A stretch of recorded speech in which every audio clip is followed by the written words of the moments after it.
Welcome to the Utah Public Health Laboratories, or UPHL for short.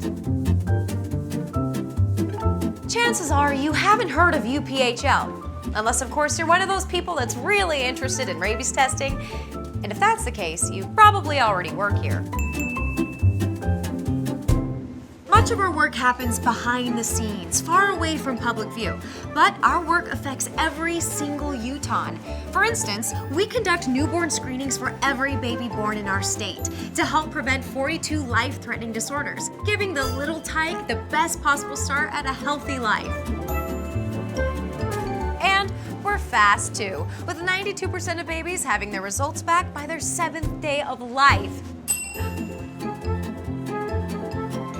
I know, it's hard to believe that any government program could get anything done so quickly, but that's what people have come to expect from UPHL since we opened our doors all the way back in 1925. And don't think that after those first few days of life, we just forget about you. No, we assess and study a wide range of potential health concerns that can affect you throughout your life. For example, we work directly with the Department of Environmental Quality to ensure that any area of the state where someone lives, works, or plays is free of any chemicals or biological hazards that would impact health. The UPHL tests for contamination in drinking water, lakes, rivers, and any other large bodies of water so you can have fun and not worry about getting sick. And speaking of getting sick, we're responsible for tracking the spread of all sorts of infectious diseases. One of those is rabies. Rabies is ubiquitous across the United States and can be carried by a whole host of mammals. But the most dangerous to humans is bats. The UPHL will test any bat that comes in contact with humans or domesticated animals, and that's hundreds of bats every year. But of course, we test more than just bats. We also spend a lot of time around mosquitoes, so you don't have to.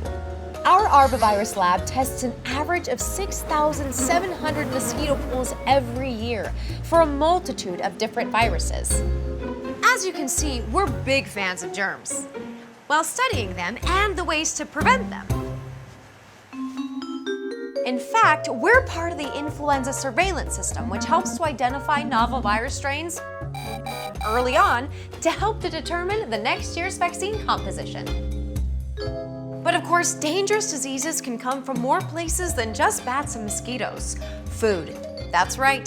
In fact, scientists have identified over 250 different foodborne diseases that can cause symptoms ranging from nausea and stomach cramps to vomiting or worse. But we help make sure that the snack you may be eating right now is safe. In fact, one of the UPHL's main objectives is food testing. And I'm proud to say that we've been nationally recognized for our work in keeping the food supply safe. In 2018, we were able to identify that the salmonella contamination in different Kratom commercial products was the cause of an infection in several patients here in Utah and in other states. And it was our work that led to an FDA recall of such products. This is one of the busiest parts of our lab. Right now, behind these doors, our forensic toxicology department is analyzing body fluids and tissues for the presence of alcohol, drugs, and other substances. Let's take a look, shall we? If you've ever watched a crime show, you know that the tests we perform here help law enforcement solve crimes and aid medical examiners in determining the cause of death when necessary. Every year we process more than 10,000 cases and receive over 1,000 court subpoenas. But the average turnaround time is still only 3 to 4 weeks. That's nearly half the time than most labs in the industry. To keep up with the ever-growing drug trends, we have expanded and improved our testing capabilities. And because of these efforts, our forensic toxicology lab has more than doubled the number of drugs we can detect. After everything you've seen today, you're probably no longer surprised by how much we're actually involved in. But you've probably read about the work we do countless times and not even realized it. We're the ones that discovered the West Nile virus had arrived in Utah, found lead contamination in several public schools, and on and on. Yeah, we're busybodies. So, as you can see, the state program you've never heard of does a whole lot for you. At UPHL, we're much more than just a laboratory. We're a collection of committed and hardworking individuals dedicated to the task of keeping Utah a safe and healthy place to live, work, and play.